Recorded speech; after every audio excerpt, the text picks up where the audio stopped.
Balance করা তো সহজ নয়। সর্বোচ্চ চেষ্টা করার পরেও দেখবেন, সর্বোচ্চ চেষ্টা করার পরেও দেখা যাবে দিন শেষে আপনি অপরাধী হয়ে বসে আছেন। আর আমি একটা লেকচারে বলেছি না, পুরুষ মানুষ বোকা। পুরুষ মানুষ কেন বোকা? কারণ সে সবাইকে খুশি করতে চায়। সে চায় মা সুখে থাক, বোন সুখে থাক, স্ত্রী সুখে থাক, যদি আরো স্ত্রী থাকে ও সুখে থাক, সন্তানরা সুখে থাক, সবাই ভালো থাক।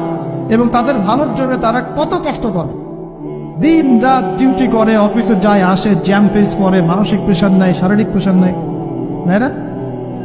অথচ এই কষ্ট কিন্তু মহিলারা বোঝে না। বোঝে? সবাই বোঝে না। আছে অনেক ভালো স্ত্রী আছে, কিন্তু সবাই কিন্তু বোঝে না। মনে করে যে পুরুষ মানুষ মনে হয় ভোগবাদী, খালি মেয়েদেরকে ভোগ করতে চায়। অথচ